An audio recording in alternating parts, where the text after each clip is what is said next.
Michigan Wolverines with the week off, coming off of an impressive win over Penn State as we welcome in Anthony Bellino. You see him every morning right here on BCSN as part of the X's and Bros show. Anthony, thank you for joining us. Oh, Mark, always a pleasure. Thank you for having me, my friend. It's a great time to be a Michigan. Well, it's great to be a Michigan Wolverine, as they like to say. And you can't go 8-0 if you don't go 7-0 first. Let's talk about that performance against Penn State, a second half dominance by the Michigan Wolverines. They dominated the first half, except perhaps on the scoreboard, but in that second half, that offensive line really took over and just took complete control of that contest.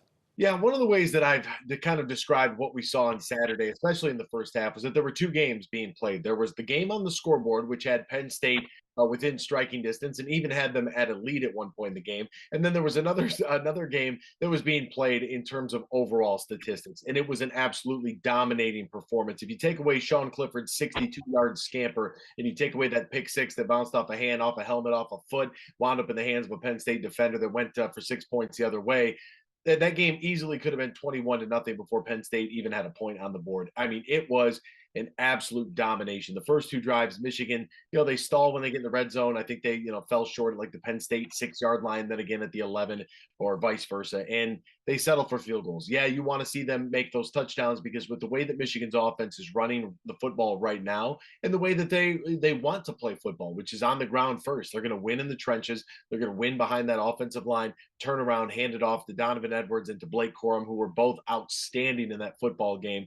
And if they are to get behind in the future, it might test the mettle a little bit of the pass game. But as for right now, I mean, the more things change, the more they stay the same. All of our early season conversation was all about the quarterback, the quarterback, the quarterback. At the end of the day, Michigan football is still Michigan football. It relies on the five guys on the offensive line and the two-headed monster in the backfield. And those guys put on an absolute show on Saturday. How refreshing was that to see Donovan Edwards play as we've thought he's been capable of? He's been limited because of an injury situation, but fully healthy, and you see him go over 160 yards, Blake Corum over 160 yards, the lightning and lightning show that Blake likes to call it.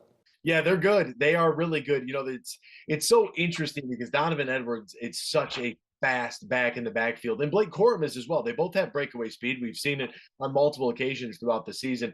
But Blake Corum eats those yards after contact, right? He'll get hit in the backfield. He'll keep those legs churning, and he's the king of making something out of nothing. Donovan Edwards is just that wonderful complementary punch that can really do the same sort of things that Blake does. It's not like they have thunder and lightning like they had last year with Hassan Haskins and Blake Corum, and you really just kind of depended on Hassan to run between the tackles. These guys can run the football, and wherever you would really like them to, they can catch it out of the backfield as well. And it's great to be able to see Donovan Edwards back there and have the game that he had, 16 carries, $173 and 2 touchdowns, because that should hypothetically lighten the load on Blake Corum. But he had another great day, 26, 28 carries, 166 yards and a couple of touchdowns for him. So it really it's nice to see Blake didn't have to touch it 30 times in the ball game. So that's a positive. The week off, I'm sure, will do him well. Let's talk about this week off. Is it coming at a good time, or would you rather say play Michigan State this week and then have the week off as opposed to having a week off to prepare for Michigan State? I think it's kind of a double-edged sword. I like the fact that Michigan State's schedule, they have the week off as well. I think that's really beneficial for all parties involved, the fact that they're kind of on the same pace here. But in retrospect, yeah, I'd like to see both Michigan and Michigan State play this upcoming weekend and maybe get that bye at some other point where you face like an Indiana or a Rutgers or a Maryland or somebody like that. But I do think it's beneficial for this team right now just because of the overall health of the team. Get them a week off. They're clicking. They're playing the way that they want to play. So they can have a good week of practice. And as much as I say that, yeah, I'd like to see them play this week and have the bye against Indiana, having the bye going into Michigan State, I think keeps you even sharper. You know what I mean? Because now it's a rivalry game. You want to have Paul Bunyan back in your possession.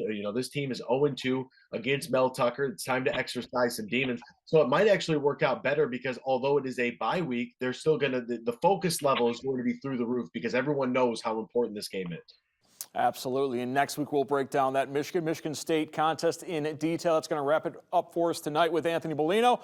You see him every morning here on BCSN, the X's and Bros show. Anthony, thank you very much. Thank you, Mark. Appreciate it.